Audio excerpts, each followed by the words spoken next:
নমস্কাৰ বন্ধুসকল আপোনালোকক এডুকেশ্যন ফৰ অসম চেনেলটোলৈকে প্ৰথমতে স্বাগতম জনাইছো 15 আগষ্টৰ আগত আপোনালোকে এমপ্লয়মেন্ট এক্সচেঞ্জৰ ৰেজিষ্ট্ৰেচন বা ৰিনিউ কৰিব লাগিব আৰু কথা হৈছে ইতিমধ্যে বহুতে কৰি পেলালে আৰু তেওঁলোকে এটা ভুল কৰিছে সেই ভুলটোৰ বিষয়ে মই এই ভিডিঅ'টোত আপোনালোকক দেখুৱাম কাৰণ ইতিমধ্যে আমাক বহুতে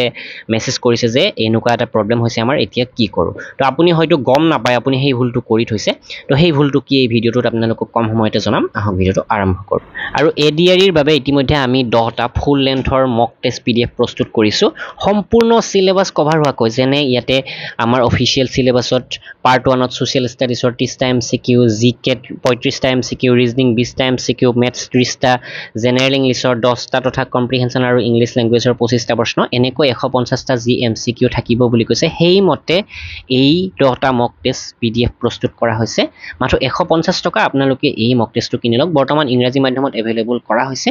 তো আপোনালোকৰ এটা ভাল আইডিয়া হ'ব এক্সামটোৰ বাবে প্ৰস্তুত হ'বলৈকে assamgkpdf.com ভিজিট কৰি অথবা ডেসক্ৰিপচনৰ লিংকৰ পৰা এইটো আপোনালোকে সোনকালে সংগ্ৰহ কৰি লওক তো সেৱা হেতু পৰ্টেলত এতিয়াও এই নোটিছটো আছে 2 জানুৱাৰী 2024 ৰ পিছত যদি আপুনি এমপ্লয়মেন্ট এক্সচেঞ্জ ৰেজিষ্ট্ৰেচন আপডেট কৰা নাই তেনেহলে কৰিব লাগিব ইয়াৰ আগতে যিসকলে কৰিছে তেওঁলোকে কৰিব লাগিব হেতুৱে কৈছো 2 জানুৱাৰীৰ পিছত যিসকলে ইতিমধ্যে কৰিলে তেওঁলোকে কৰিব নালাগে কিন্তু তেওঁলোকে এই ভিডিঅটো চোৱাটো এটা কাৰণতে প্ৰয়োজন কাৰণ এই পেজটো লক্ষ্য কৰক এইটো এমপ্লয়মেন্ট এক্সচেঞ্জ ৰেজিষ্ট্ৰেচন নাম্বাৰ থকা এটা পেজ য'ত 1 2 3 4 5 6টা এমপ্লয়মেন্ট এক্সচেঞ্জ ৰেজিষ্ট্ৰেচন নাম্বাৰ আছে তাৰে এটা বা দুটাহে কমপ্লিট হৈছে বাকি কিবিলাক কমপ্লিট হোৱা নাই তেনে ক্ষেত্ৰত কি হৈছে যেটো কমপ্লিট হৈছে বা কিছুমানৰ দুটাকৈ কমপ্লিট হৈছে কাৰণ কিছুমানে কোৱালিফিকেশন আপডেট কৰোতে প্ৰথমটো হয়তো নকৰি দ্বিতীয়টো কৰিলে তো তেনে ক্ষেত্ৰত আপুনি গুটেই কেইটা এবাৰ চেক কৰি চাওক যিকেইটা কমপ্লিট হৈছে আপোনালোকৰ আৰু তাৰে এমপ্লয়মেন্ট এক্সচেঞ্জ নাম্বাৰটো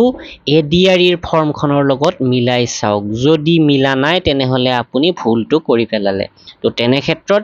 এডিআৰিত এপ্লাই কৰোতে যেটো এমপ্লয়মেন্ট এক্সচেঞ্জৰ নাম্বাৰ দিছিলে সেই নাম্বাৰটো মিলাই লৈ নতুনকৈ ইয়াতে এই 6টা নাম্বাৰৰ কোনটো নাম্বাৰ হয় আপুনি কোনটো নাম্বাৰ আপুনি এই এডিআৰি দিছিলে সেই নাম্বাৰটো মিলাই লৈ সেইটোত ৰেজিষ্ট্ৰেচনটো কমপ্লিট কৰক বুজিছে নিশ্চয় আৰু যেহেতু সেৱা হেতু পৰ্টেলত ইয়াতে এপ্লাই কৰোতে বহুতৰ এনেকুৱা সমস্যা এটা হৈছে বহুকেইটা নাম্বাৰ আছে তাৰে কোনটো নাম্বাৰ তেওঁলোকে এডিআৰিত দিছিলে বা কোনবাটো নাম্বাৰ আকৌ অসম পুলিচত দিছে সেইমতে অলপ খেলিমেলি আছে তো সেইটো আপুনি সোনকালে ঠিক কৰি লওক